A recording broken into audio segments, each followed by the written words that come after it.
शुभेच्छा. डॉक्टर बाबासाहेब आंबेडकर जेव्हा शाळेत जायचे तेव्हा त्यांना त्यांच्या जातीवरून लोक चिडवायचे, वाईट साईट बोलायचे.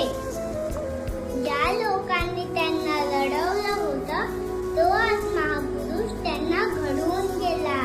वर्गाच्या बाहेर बसून सुद्धा तो देशाचे संविधान लिहून गेला. जेव्हा हे देशाने स्वीकारले तो दिवस म्हणजे 26 जानेवारी. हा दिन आम्ही प्रजासत्ताक दिन म्हणून साजरा केला जातो. म्हणूनच आपण त्यांना भारताचे शिल्पकार म्हणतो.